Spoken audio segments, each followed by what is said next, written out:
Combinado, Celinha. Bom, boa noite, pessoal. Boa noite para todo mundo. Vamos dar continuidade ao nosso estudo do Livro dos Espíritos. Na última vez que nós estávamos propriamente dito no Livro dos Espíritos, a gente estava conversando a respeito do necessário e do supérfluo, né? Então, foram aquelas 3 questões que nós abordamos da última vez. E hoje a gente continua dentro do tópico da lei de conservação, mas agora nós entraremos, na verdade, nessa outra temática, privações voluntárias e mortificações.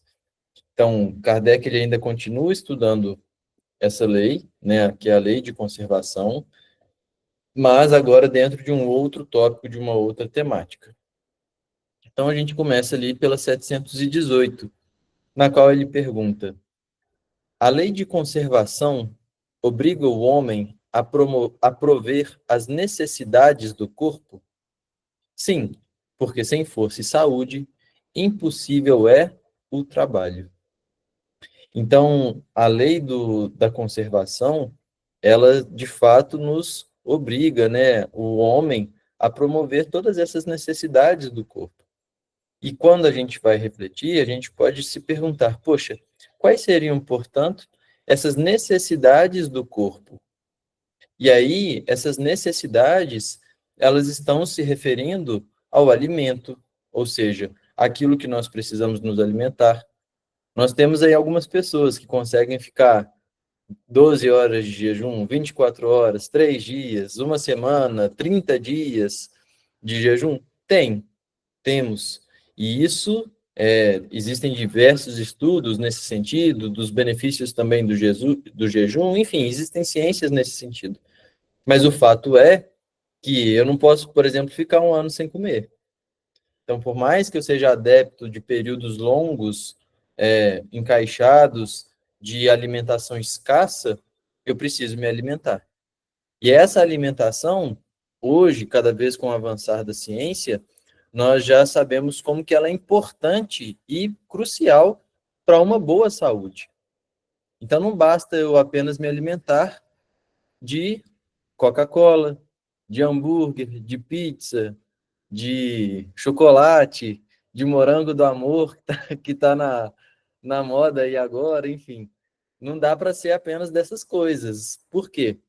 Porque senão eu posso estar até me satisfazendo, né? É aquilo que a gente conversou nos estudos passados. Eu estou deixando ali as minhas paixões, os meus desejos, os meus vícios, as minhas compulsividades falar mais alto da minha razão. Então, eu posso sentir uma alegria momentânea comendo uma pizza, comendo um hambúrguer, mas se aquilo se torna rotina ou se aquilo se torna ordinário em minha vida, consequentemente eu me alimento, mas eu não estou promovendo a saúde para o meu corpo. Então, tem essa parte da alimentação, como também nós já estudamos, quando estudamos lá a lei do trabalho, nós compreendemos que é uma necessidade do corpo o repouso. Então, o meu pai trabalha até hoje, a gente estudou sobre essa fala de Jesus, como que é importante a questão do trabalho para o espírito, mas, ao mesmo tempo, ele advertia lá, o trabalho é para cada um o limite das suas forças. Então, quando eu chego no limite dessas forças, eu preciso reconhecer que é necessário um repouso para o refazimento dessas energias. Então, hoje a gente sabe que um dos melhores benefícios para a recuperação de energia é dormir bem. E nós percebemos que a sociedade ela está tão doente que ela toma remédio para dormir e toma remédio depois para acordar, para ter energia.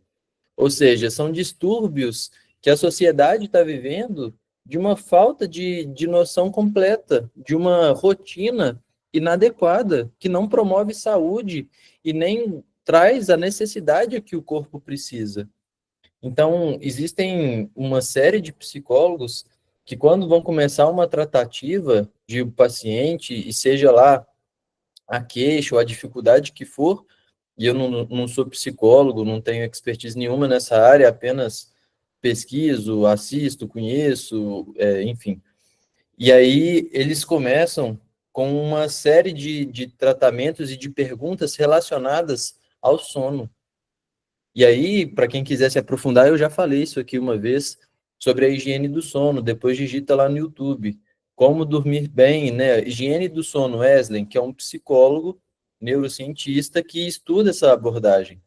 Então, ele fala que todos os pacientes dele, da clínica, ele começa com isso, porque uma pessoa com a privação de sono, ela não consegue ter boas decisões, ela fica mal-humorada, ela fisiologicamente, biologicamente, não está apta para tomar boas decisões e, consequentemente, ele também está as nossas imperfeições.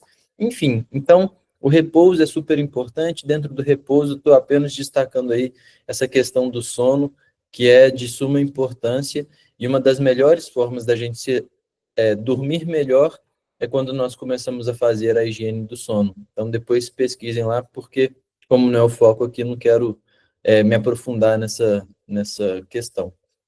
Mas uma outra necessidade também do corpo é a questão do abrigo, né? Desde lá das cavernas e até aqueles programas que hoje em dia ainda costumam passar lá no Discovery como é que chama? Largados e pelados, o povo que vai para o meio da mata sem nada, sem nenhum recurso praticamente, eles precisam construir um abrigo. Por quê? Porque precisa se proteger da chuva, do vento, enfim, do sol, ou seja, são necessidades inerentes ao corpo.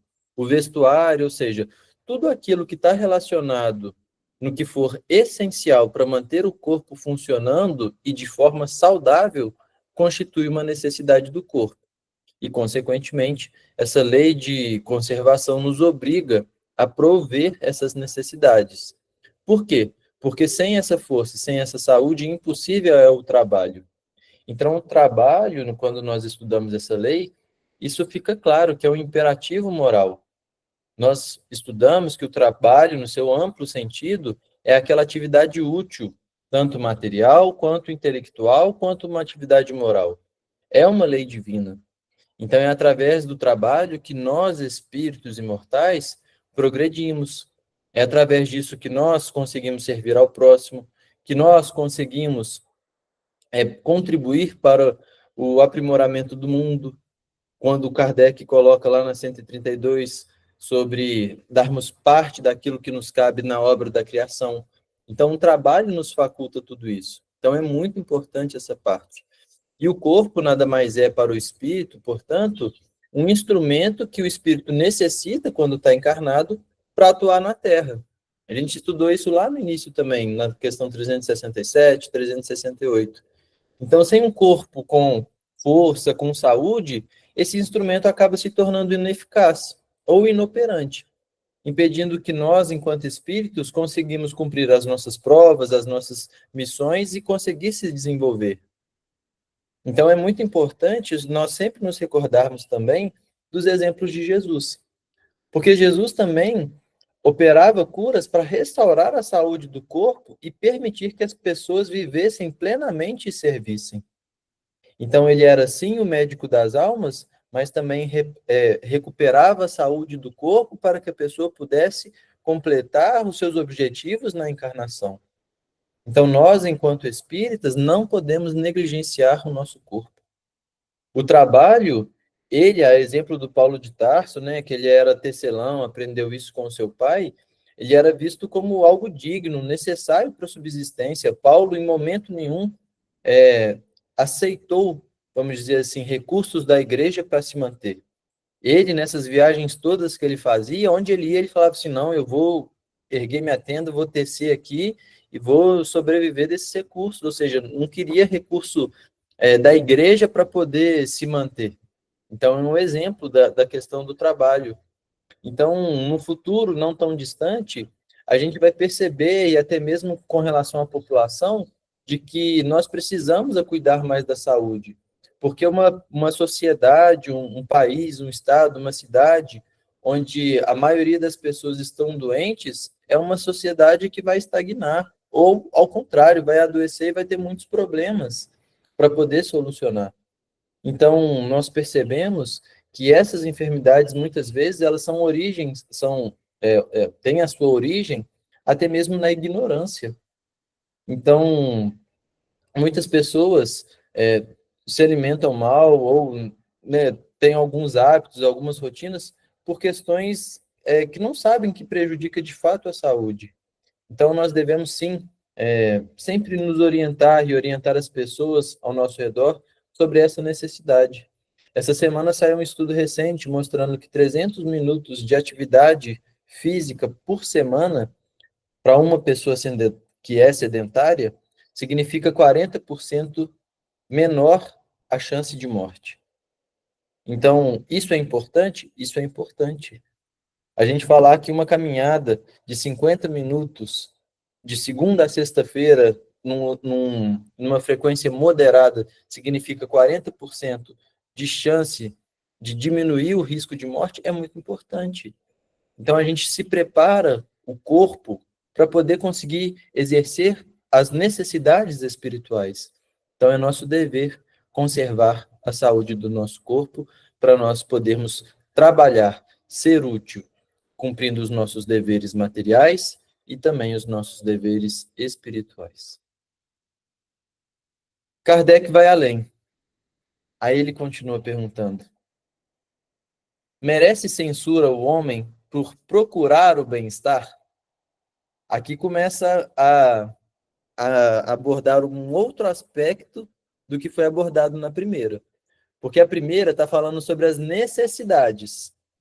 Necessidade, a gente se recorda do que nós estudamos no último estudo, necessário e supérfluo.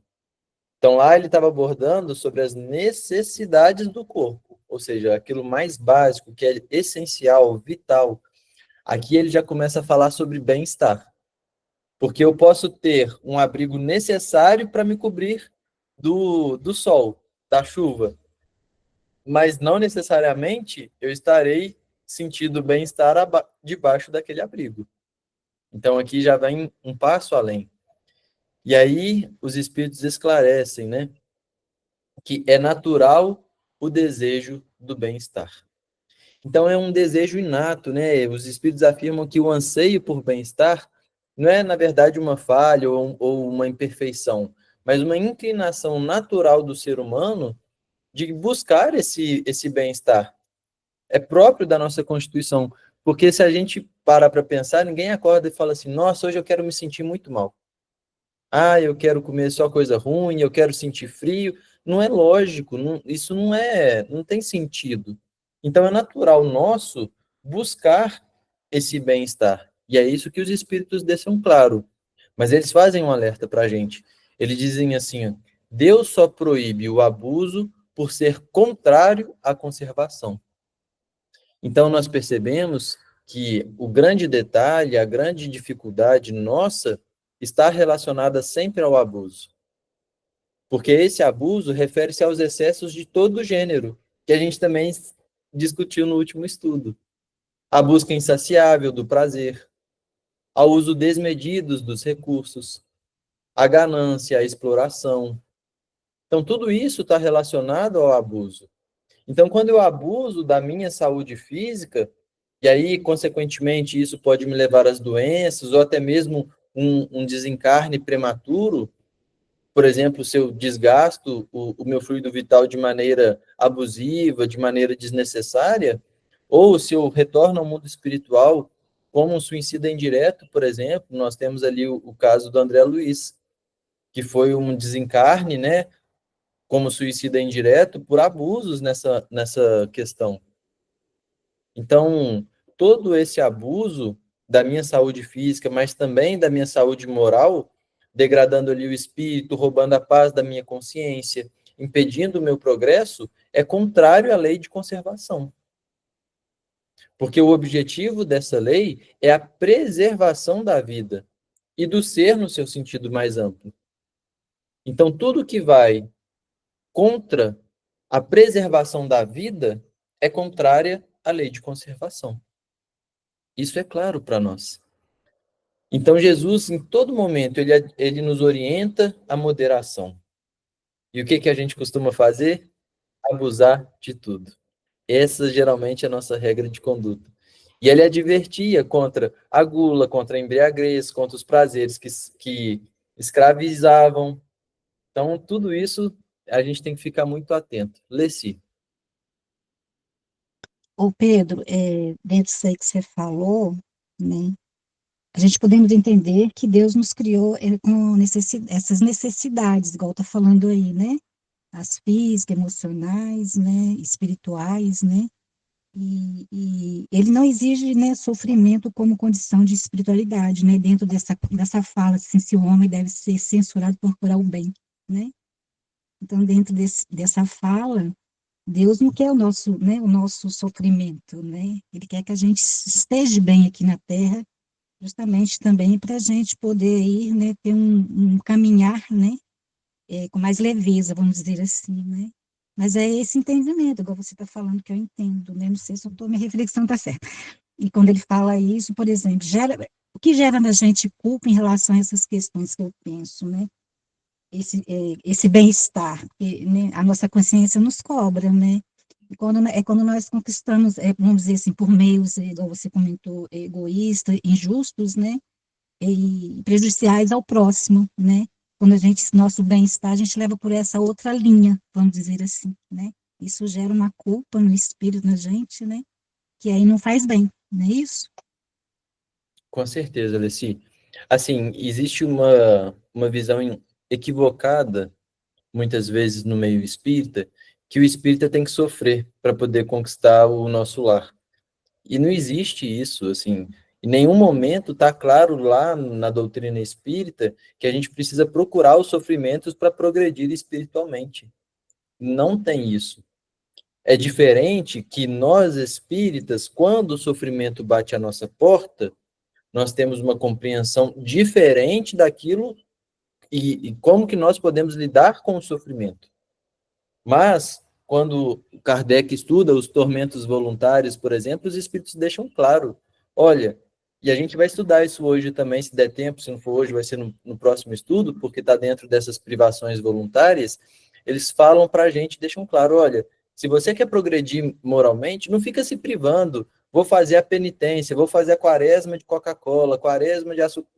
Isso, espiritualmente, traz quase nada de progresso. Ao passo que a gente muda esse pensamento e fala assim, ao invés de me privar 40 dias de tomar Coca-Cola, eu vou passar 40 dias ajudando o próximo, dando água para as pessoas, querendo ser útil.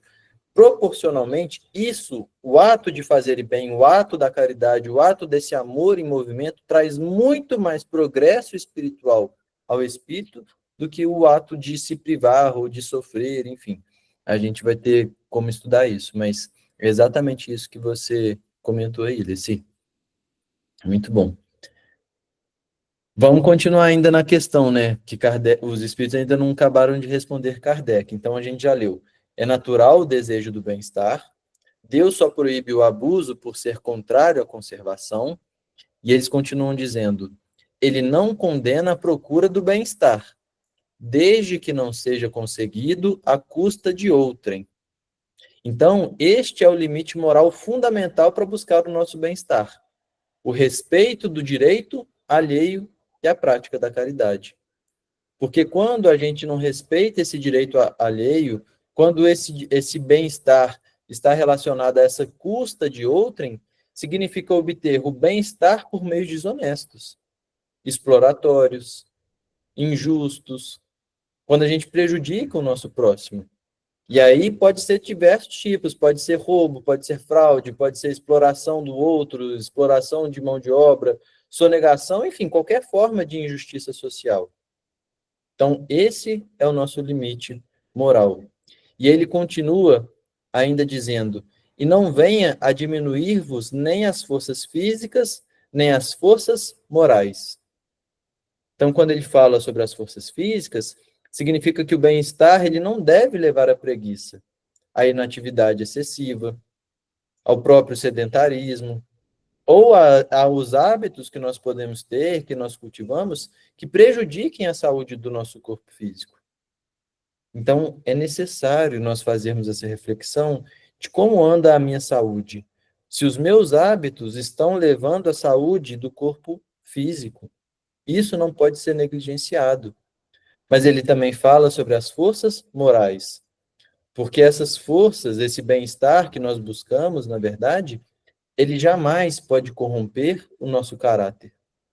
Ele jamais pode enfraquecer a nossa vontade, a nossa vaidade. Ou seja, as forças morais, elas incluem a honestidade, a disciplina, a caridade, a resiliência, a busca do bem, tudo aquilo que nós já conhecemos como são as potencialidades divinas que nós devemos despertar dentro de nós. Então, é nesse sentido amplo que ele, na verdade, aborda, né, essa questão 719, ela é como se fosse um guia essencial para uma vida equilibrada, que é o que a doutrina nos mostra, Jesus sempre nos mostra. Então, quando a gente olha essa questão que está relacionada aí ao bem-estar, a gente percebe que ele é natural e legítimo, porque faz parte da lei de conservação e do anseio da própria felicidade inerente ao espírito que todos nós buscamos, né? Mas essa busca ela não é ilimitada. Ela pode ser censurável e prejudicial quando acontecem duas questões. Primeiro, quando ela transforma-se em abuso da nossa parte, né, nesse excesso, e aí isso vai comprometer a nossa saúde ou física, ou a nossa saúde espiritual, moral, ou então ela é conseguida à custa do sofrimento ou da privação de outra pessoa, que é aí quando a gente viola a lei de justiça e caridade, que a gente também vai estudar. Então, em suma, né, concluindo aí o raciocínio, essa busca do bem-estar ela deve ser sempre de forma moderada, de forma harmoniosa, de forma ética, promovendo sempre a conservação do nosso ser, né? E o progresso nosso, tanto moral quanto material, sem prejudicar o próximo. Então, essa vida de equilíbrio que Jesus sempre nos convida. Cleci, Ô Pedro, uma pergunta, esse bem-estar aqui, ele engloba tudo quanto é tipo, né, igual você falou, tanto o material quanto o emocional, é isso, né? com Que traz certeza, aqui para a gente assim, mais amplo, né, todo esse sentido, né? com certeza. Então Esse tá, só para bem-estar, na tirar uma verdade, dúvida minha aqui. é isso aí. Aquilo que a pessoa vai se sentir bem, tanto do ponto de vista moral, quanto no ponto de vista moral, quanto do ponto de vista das relações que a pessoa vai ter com os outros. O, uma vez escutei uma piada que o cara estava falando que as mulheres elas têm uma necessidade de falar 10.000 palavras por dia para poder se sentirem bem. E que quando uma mulher não é capaz de falar 10.000 por dia, isso acumula. Então, no outro dia, se um dia ela falar 5.000, no outro dia ela vai ter que falar 15.000 para poder se sentir bem. E a gente é assim, a gente precisa falar, conversar, precisa de ter essas relações entre amigos, entre pessoas que a gente tem uma sintonia, para que a gente possa ter esse bem-estar. Então a gente percebe que o bem-estar está envolvido em diversos aspectos da nossa vida. Porque eu posso ter a refeição mais maravilhosa da vida, meu prato favorito, num lugar maravilhoso, num ambiente que me traduz um super bem-estar. Mas se eu for compartilhar e comer essa refeição sozinha, provavelmente eu não vou ter esse bem-estar integral. Provavelmente eu gostaria de estar ali comendo com uma pessoa que eu gosto, com o meu amigo, com o meu irmão, com o meu pai, com a minha mãe, com o meu esposo, com o meu marido, enfim. Então a gente percebe que o bem-estar ele está repleto de nuances e características para que a gente possa de fato sentir ele de forma completa, né? Mais alguém, pessoal, quer trazer algum comentário, quer perguntar alguma coisa? Ô Pedro, só complementando essa sua fala, aí lá na questão 921 do Livro dos Espíritos, ele fala lá, acho que é o Espírito fala, Kardec faz a pergunta, o Espírito responde que esse bem-estar, né, possível na Terra, que ele é relativo, né, e mais real, está ao alcance de quem vive, aí igual você falou, vive com resignação, aí entra tudo, né, ele fala com consciência, resignação, trabalho, trabalho útil, afeto e fé. Então, esse bem-estar engloba isso. Essa questão do Livro dos Espíritos fala sobre esse bem-estar que eu perguntei para você, como é que é, entendeu? Então, é bem interessante, né? Que a Qual gente que é vai a ver, questão né? desse? É 921 do Livro dos Espíritos. É interessante. Assim, Esse, eu não confesso que eu nem tinha pesquisado ela, até anotei aqui para a gente depois olhar. é muito legal. É interessante que ontem no FEA eu fiz a palestra lá sobre a felicidade, e lá na 922 ele coloca justamente essa questão. Se você tiver com ela aberta aí, você vai conseguir ver, que é logo a próxima, né? Que ele pergunta se existe uma felicidade comum a todos, aqui, possível na Terra, porque a gente sabe que a felicidade verdadeira só é possível no mundo dos espíritos perfeitos, né, dos espíritos puros. A felicidade que a gente almeja aqui na Terra, ela ainda não é a felicidade real. E aí eles colocam que a felicidade possível aqui na Terra, ela passa por três aspectos. Do ponto de vista material, a posse do necessário, e do ponto de vista moral, é a consciência tranquila e a fé no futuro. Então é uma trinca, né, que a gente percebe que está muito relacionada a essa lei de conservação também, com relação à posse do necessário, com relação aqui ao bem-estar. A gente sabe que esse bem-estar, como você também trouxe aí, né, na 921, vai passar por essa consciência tranquila, vai passar pela fé no futuro. Então a gente vai percebendo essas conexões que tem na própria doutrina, que isso vai ampliando o nosso entendimento. E essa vantagem do grupo de estudo, porque a nossa capacidade de estudar uma questão e a gente precisa desenvolver isso, é não ficar apenas restrito na questão, mas entender em como que isso vai se dialogando com o Evangelho segundo o Espiritismo, com o próprio Evangelho, com as outras obras. Por exemplo, fazendo esse estudo, eu tive a oportunidade de ver como é que se linkava 922 com 943, porque um fala sobre a felicidade, o outro fala sobre a infelicidade, e nos dois eles colocam trincas, como se fossem o que é necessário para a felicidade e o que causa a infelicidade, e como que os dois conectam. Então, essa é a riqueza do estudo. Aqui você já trouxe mais uma para a gente. A gente tem aqui essa 719 linkada com a 921. Então, a gente vai costurando isso tudo, mas não com o objetivo de apenas conhecer e ficar na mente, mas com o objetivo de como que as coisas do meu cotidiano vão encaixar nisso daqui. Como que eu vou extrair dessas conexões, desses textos, a aplicação para a minha vida. Porque senão, às vezes, a gente se julga demais. Fala assim, nossa, eu tenho que ser um pobrezinho, eu não posso buscar o necessário, né? Eu não posso me sentir bem, eu tenho que, se eu não estiver passando por nenhuma dificuldade, por nenhuma luta, porque a minha vida está errada, eu tenho que procurar. Não, a gente tem que entender. Senão a gente cria nessas falácias ou cria essas falsas interpretações que muitas vezes estão equivocadas. Então, a gente precisa ser, de fato, um conhecedor da doutrina espírita. Precisa estudar, precisa suar a camisa. É, recentemente, eu estava lá na biblioteca do FÉ, porque é ali do lado, né, da sala de costura, onde eu fico marcando a cirurgia espiritual, e os meninos que trabalham lá estavam falando, Pedro, é assustador a quantidade de livro que nós temos contra a quantidade de pessoas que vêm aqui pegar livro emprestado. São pouquíssimas as pessoas que estão buscando estudar, que estão indo ali na biblioteca pegar livro. E eles ainda disseram: as que vêm aqui buscar livro, geralmente são romances. Nada contra os romances. Apenas destacando que aquelas pessoas que de fato querem estudar a doutrina espírita, ler uma revista espírita, ler o Pentateuco, ler alguma obra do Manuel Filomeno de Miranda, do Herculano Pires, tantos outros diversos, isso é muito pouco. E a gente tem que fazer uma campanha muito séria e muito efetiva a respeito da divulgação da doutrina espírita. Porque o objetivo da doutrina espírita não é se tornar uma religião social no âmbito de ser a maior religião do Brasil, a maior religião do mundo. Não é isso. Mas a doutrina espírita é a única capaz de fornecer elementos racionais para a construção dessa fé ante a ciência materialista. Então, a gente precisa estudar bastante, estar prontos para poder fazer essa divulgação e compartilhar esses conhecimentos com todas as outras religiões. Esse é um dos grandes propósitos. Fugiu um pouquinho, mas eu acho que é importante a gente sempre ter a oportunidade de falar isso, ainda mais aqui que a gente está, de fato, se esforçando para estudar e compreender melhor a doutrina.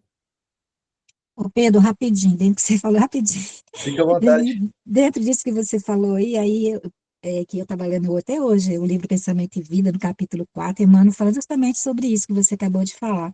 Ele fala que o nosso bem-estar legítimo começa dentro da alma, né? Então, ele fala também que não depende de coisas externas, mas de como nós sentimos, de como nós pensamos e agimos diante da nossa vida. Então, é bem legal isso também, né? Então, acho que é isso aí, né? No É isso aí, final, né, é a nossa alma, né, a nossa condição espiritual, né, que devemos buscar, né, para podermos trabalhar todas essas questões externas, né? Não é isso? com certeza. Muito bom. Obrigado, Leci. Vamos ver a 720, então.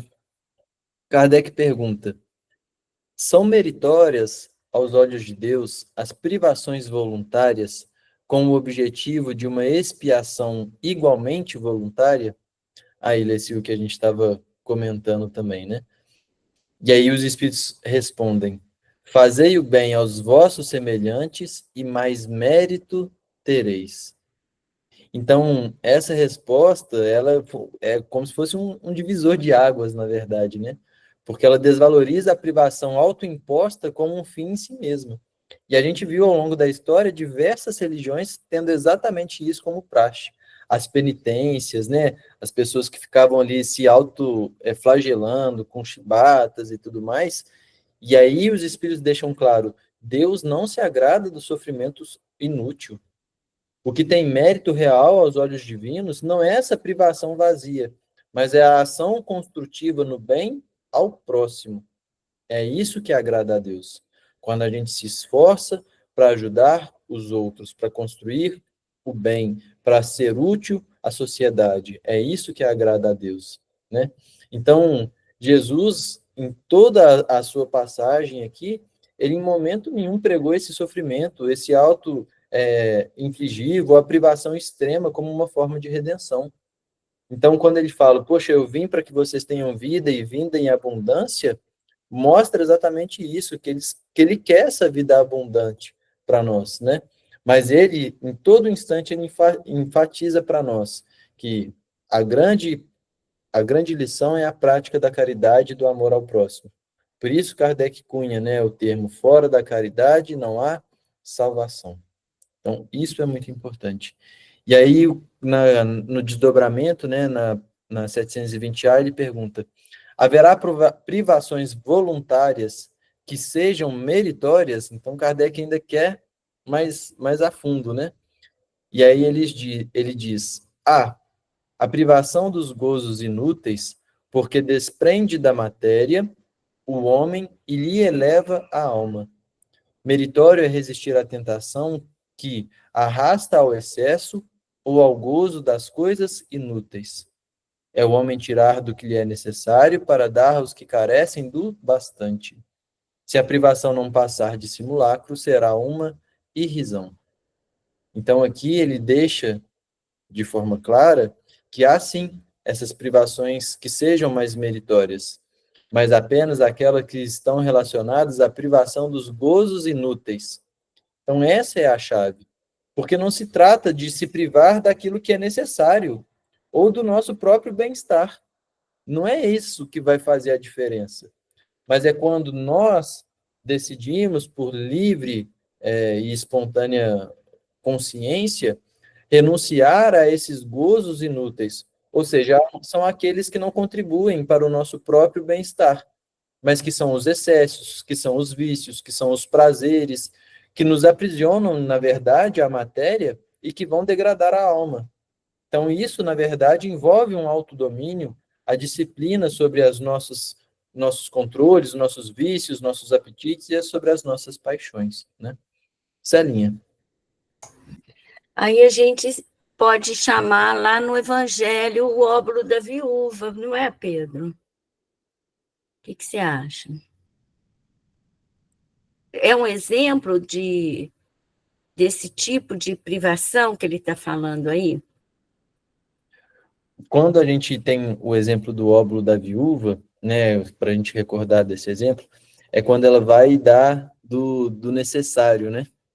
Porque quando a gente estuda ali a parte do supérfluo e do necessário, e também há uma mensagem lá no Evangelho segundo o Espiritismo chamada A Desgraça, desculpa, está lá no capítulo 16, no emprego das riquezas, e há uma orientação que fala assim, ó, rico, dá do seu supérfluo, mas não dá apenas do seu supérfluo, dá do seu necessário, porque você vai ver que até mesmo aquilo que você julga sendo necessário, na verdade, não é muito o seu necessário. Então, esse exemplo, nessa linha do óbolo da viúva, faz nos mostrar também que quando a gente consegue ir um pouco além, tem essa fé ativa na providência divina e consegue se desfazer daquilo que nós julgamos ser necessário, significa que nós já estamos prontos, né, e nos privando de algo muito além, que vai além, na verdade, daquilo que nós julgamos ser necessário para nossas questões morais, desculpa, das nossas questões materiais, já transcendendo para o mundo espiritual. Porque a pessoa que é capaz de se privar daquilo que ela entende como sendo necessário para a vida dela, é porque ela já se desprendeu de certa forma, mesmo que seja um pouquinho, apenas do âmbito material. Porque para a pessoa que é completamente materialista, não faz sentido nenhum se privar de nada, porque para ela tudo é essa vida, tudo está relacionado à matéria, tudo está relacionado à sensualidade, aos prazeres, aquilo que o mundo pode me oferecer. Então, quando eu sou capaz de me privar mesmo do supérfluo ou até mesmo do necessário, significa que eu já comecei o processo de transcendência, de compreender que existe algo além da matéria, que os meus atributos e a minha felicidade está relacionada além aquilo que o mundo pode me oferecer. Então, eu acredito que é sim um exemplo. Esse é o meu ponto de vista. Não sei se você pensou em outra coisa também, Celine. Não, pensei exatamente isso, puxando nessa frase, né? Ó, é o tirar do que lhe é necessário para dar aos que carecem do bastante. Aí eu pensei Certeza. que seria compatível com esse caso do obro da viúva. Com certeza. E assim, eu acho que talvez a maioria de nós já podemos vivenciar um pouquinho disso, né? A gente que já, pelo menos, se esforça em fazer ao outro. E aí, vocês até me desculpem, mas eu sempre falo, né? Que eu me sinto à vontade de dar exemplos pessoais, e é diferente de quando a gente faz palestra, porque aqui é um grupo de estudo, a gente se encontra toda semana, enfim. Eu me lembro uma vez que era frio aqui em Juiz de Fora de novo. E a gente tava fazendo aquelas rondas na rua, ainda era até com o pessoal da mocidade na época. E aí a gente fazia distribuição de chocolate, essas coisas assim, que é comum, né? E aí eu me comprometi com um grupo de doar, agora eu não lembro o número, mas eram cobertores, aqueles cobertores peleja. Só que aí o mês, e aí eu trabalhava com vendas, né, também, o mês não estava da forma que eu esperava que fosse. E para eu poder arcar com aquilo que eu tinha me comprometido com o grupo, ia ficar complicado. Só que eu falei assim, pô, mas eu já comprometi com o grupo, vamos ver como é que vai ser.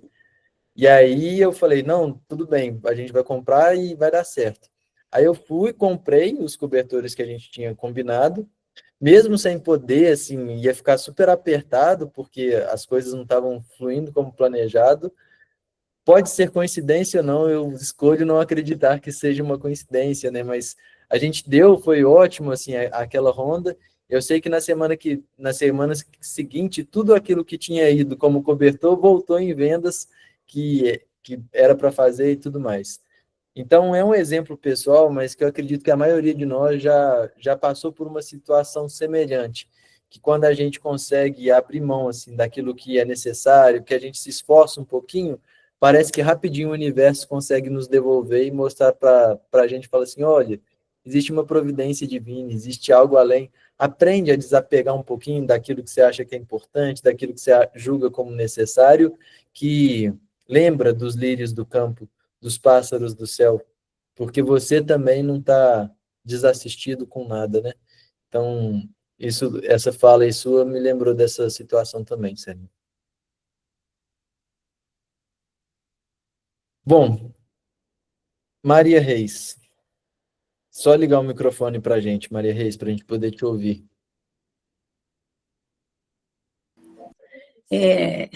Só uma partezinha. Você falou uma coisa aí, não sei se tem coincidência, né? Os espíritas dizem que não existe coincidência, não é? Que é tudo planejado, tudo que acontece aqui é tudo planejado lá em cima. Você já viu isso, não já? Você é espírita, você deve ter ouvido isso. Que não existe coincidências. É verdade. É tudo planejado lá em cima, mas às vezes a gente é meio cabeça dura e faz com que eles mudem os planos, né? Para poder se adequar às nossas decisões. Mas Você existe que pensa que mudou por planos, mudou porque era para ser aquilo que eles queriam que fosse. É isso aí, verdade. Muito bom. Então, pessoal, né, essa 720, na verdade, ela é um esclarecimento, né, sobre a natureza do mérito na renúncia e nas privações voluntárias, né? Então, Kardec e os espíritos deixam claro que Deus não se satisfaz com esse sofrimento inútil ou esse sofrimento que muitas vezes nós podemos esse sofrimento autoimposto, né? O verdadeiro mérito, ele não está na dor pela dor, nem na privação vazia ou ostentatória, né? Que hoje em dia a gente vê muito isso nas redes sociais também, a pessoa mostrando que está passando por aquela privação. Mas o verdadeiro mérito, ele reside em primeiro se desprender desses gozos inúteis, né? Que a gente tem, dessas falsas necessidades que nós nos colocamos, desses excessos que escravizam de fato a alma na matéria e diminuem as nossas forças morais.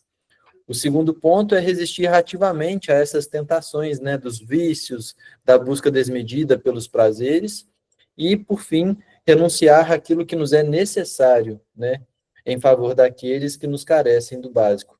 É óbvio que eu não vou renunciar de tudo que me é necessário, mas eu posso me renunciar de um pouquinho do que me é necessário para descobrir que o que a gente necessita é, na verdade, menos do que a gente julga que é o necessário.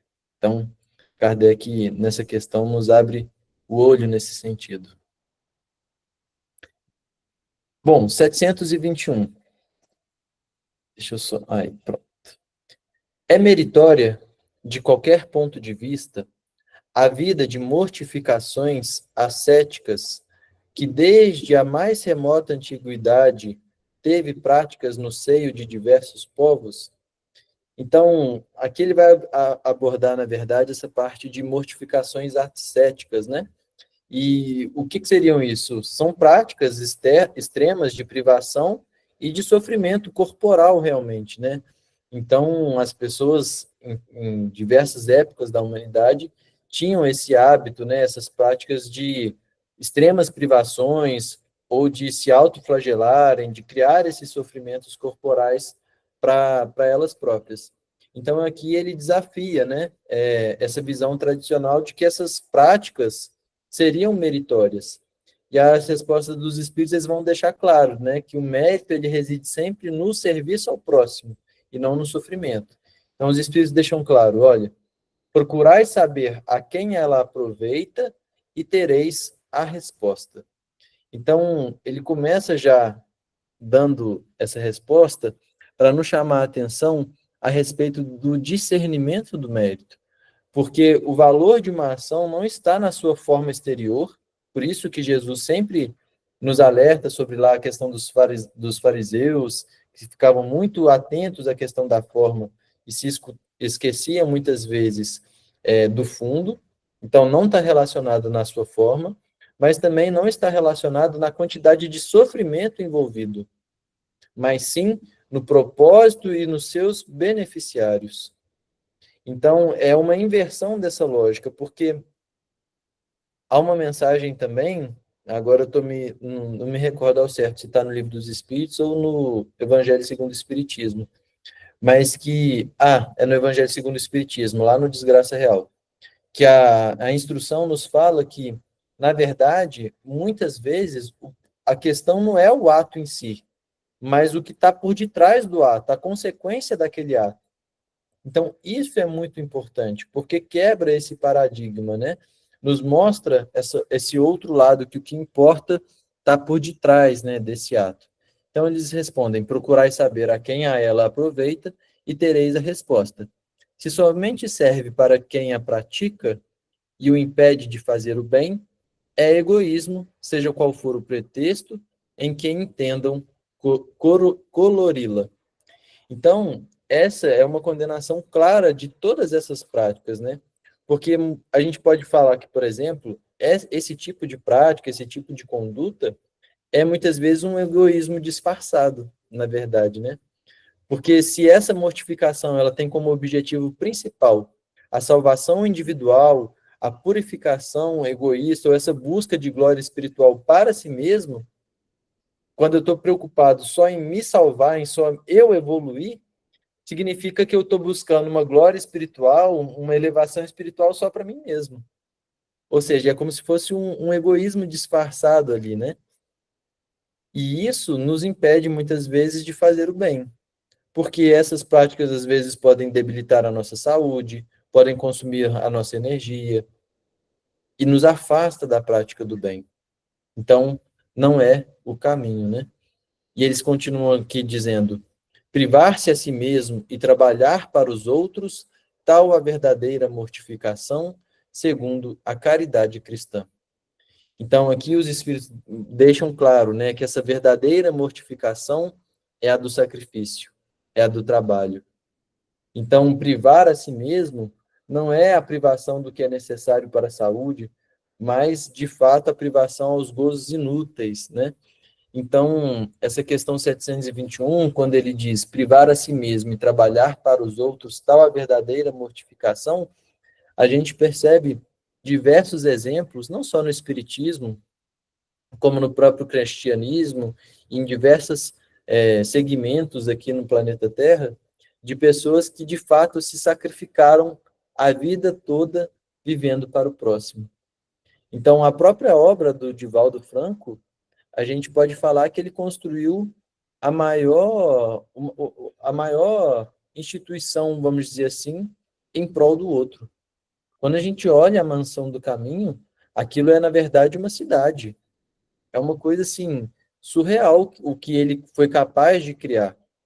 Então, ou seja, foi uma vida toda de sacrifício para ajudar aquelas mais de 600 crianças que ele está como pai no próprio registro da criança. Escola, hospital, aquilo na Mansão do Caminho foi tudo criado com o próprio esforço, com o próprio sacrifício. O próprio trabalho de divulgação dele, da doutrina espírita, é um trabalho de sacrifício completo. É uma vida toda divulgando a doutrina espírita. Quando a gente olha o trabalho de Paulo de Tarso, é muito semelhante ao trabalho que Divaldo fez. Porque Paulo, ele saiu por aí viajando, divulgando o cristianismo. E Divaldo saiu por aí viajando, divulgando a doutrina espírita. Quando a gente olha as obras, os centros espíritas que são fora do país, os grupos de estudos que estão fora do país, todos eles a gente vai ver o dedinho do Divaldo por trás. Quando foi lá fazer uma primeira palestra, quando incentivou as pessoas ali criarem os primeiros grupos de estudo, orientando, incentivando, mediando, auxiliando. Ou seja, ele fez todo esse trabalho de divulgação do espiritismo, de semear o espiritismo por todo mundo. É uma vida de sacrifício. Uma vida de Madre Teresa de Calcutá. Então a gente olha e percebe que, na verdade, existem vários exemplos de sacrifícios que sim agradam a Deus, que sim fazem sentido nós passarmos por eles. A gente pode pegar histórias lá no próprio Fé e Caridade de grandes exemplos de sacrifício, não só em prol do próprio Fé e Caridade, mas de uma vida completa dedicada à própria doutrina e em auxiliar os outros. Uma vida que transcende a própria personalidade, que transcende os próprios interesses. Então, essa questão 721, ela 721, ela nos mostra, né, essa desmistifica, na verdade, esse paradigma que tinha desde muito antes das religiões, mostrando que qual é o caminho para nós termos o verdadeiro mérito. Que ele não se reside, o verdadeiro mérito, nesse sofrimento que a gente pode se impor, mas sim em toda privação estéril que benefica, ou na privação estéril que benefica apenas o próprio indivíduo. Muito pelo contrário, o que nós precisamos buscar e o que de fato agrada a Deus é a própria abnegação de si mesmo, a renúncia dos próprios interesses, das nossas próprias comodidades, com o único propósito de trabalhar e de ser útil aos outros, de querer servir aos outros. Jesus, ele queria e lavou os pés dos discípulos.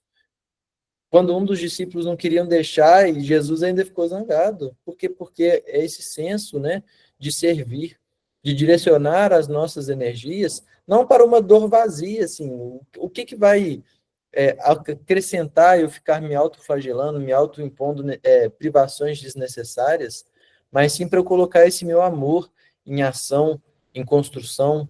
Então, isso dá muito mais provas da nossa própria fé perante Deus, em nos doarmos aos próximos, construindo o bem.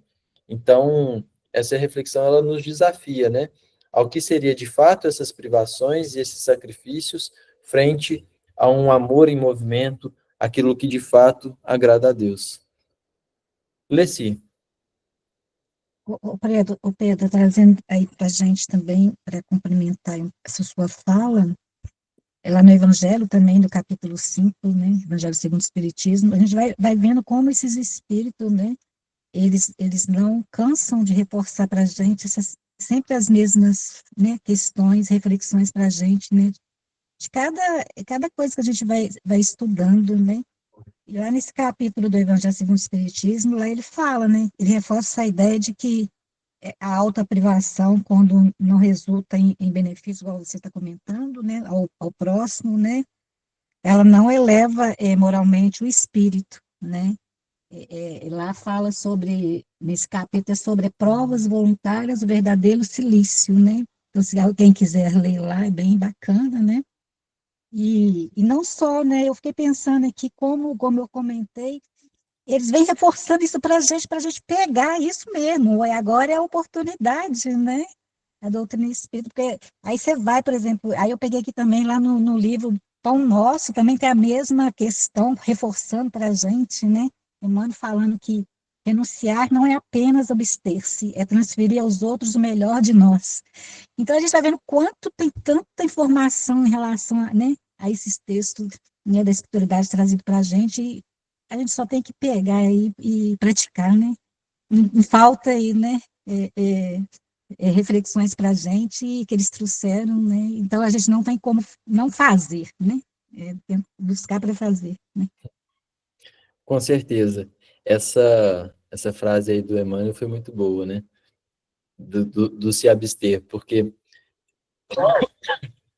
até me fez recordar, eu tô lendo aqui umas obras do Herculano Pires, e aí teve um momento aqui que ele estava falando sobre as reuniões mediúnicas, não sei se eu vou achar aqui nos meus resumos agora para poder falar o certo, mas ele chamou a atenção para uma coisa que a carapuça serviu muito para mim, porque ele estava comentando da seguinte questão: a gente sabe que, por exemplo, para reunião mediúnica tem uma série de preparo, né, que nós devemos buscar em relação a no próprio dia, né, se abster de comer carne, ter um dia que a gente busca ser mais tranquilo, que tenha, se for possível, alguns momentos de relaxamento. O livro Desobsessão, do André Luiz, é interessante porque ele é direcionado a essa prática, vamos dizer assim,